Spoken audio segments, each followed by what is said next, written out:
This person asks, an area that we've struggled with is when it comes to establishing and maintaining intimacy is boundaries, specifically as it pertains to relationships with the opposite sex, i.e. coworkers or other friends of the opposite sex.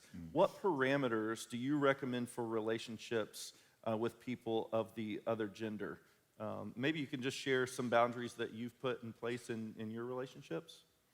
I have friends that are female, but this is the number one, and I keep a healthy distance. I don't, if I text a female, I'll include Mitzi on that. If I'm talking to somebody, I'll include her in that. I don't ride in a car separate or individual with another female, or have lunch or dinner, those kind of things.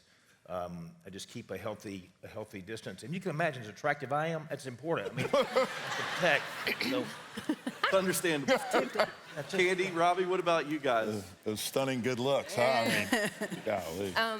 I would say our boundaries are very much the same. You know, we don't text anybody of the opposite sex without us like being on a group text. We don't ride in cars with people of the opposite sex.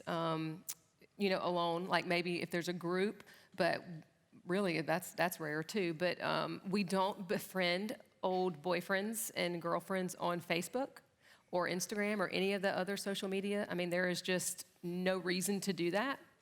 And you don't counsel women alone. The door's always open or your assistant's in there. So those are some of the ones that we've implemented. That's a very radical, those are very radical ideas in our culture today. I think even a year or two ago, the vice president kind of stated the same thing and caught a lot of heat because of that. What would you say to someone that says, man, isn't that a little harsh? Yeah, I mean, the challenge, the blessing from an addiction and sobriety and relapsing for me was that I realized I could fall, and anybody can fall. And so when I came off of drugs and alcohol when I got married, I knew in the ministry, ministers fall from sexual immorality, pride, or money. I mean, it's one of those three. And so there's always been in our own lives parameters around those things to protect us. And so the challenge for some of you is you never went through that. So you're saying to your spouse, I don't have a problem. What are you talking about? No, anybody can fall. Here's what you got to remember. An adulterous relationship always starts innocently. Mm-hmm. And we have had, I'm telling you, through the past, we've had old girlfriends send messages on Facebook. Hey, man, you're a pastor now. It's so good to see you. How's your family? ?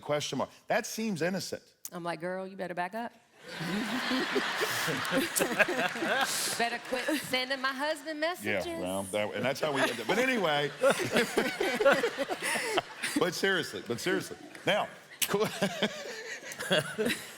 The good thing about that is, I got you, babe. Well, the good thing is, and I've told Candy to protect me, and that's what she hears. She's way more than, just my wife. She's my partner in ministry. She's my confidant. She's my protector. So I would say there is no need, you need to hear this, there is no need for you to ever connect with any old girlfriend or boyfriend in the past for any reason whatsoever. You can never justify, well, I just want to see how our kids are. No, you don't need to see how the kids are, because it starts innocently, and we're spiritual beings. Like the reason, what we're saying is, we're talking dramatic steps. What we're saying is, any two people, we're spiritual, emotional beings. We're created that way. So if you stay in contact over extended text or lunch meetings or conversations in the office with a coworker, eventually you're gonna develop a connection with that person, eventually. So you protect yourself from that. Which I think you've talked some about. Even that connection may be sinful, that it's not just the physical act that may happen, but even if you're just giving yourself to someone else other than your spouse, emotionally or intellectually, things that you should be confiding in your spouse with. So what would you say? Jesus said, to answer that, Jesus said, if a person has lust in their heart, they've committed adultery. That's why when people say, I've had an emotional affair, and I'm like, what do you mean an emotional affair? If your affections are placed in a person other than your spouse, spouse, spice it up, but spouse, I think it's spice. If spouse, it's adultery.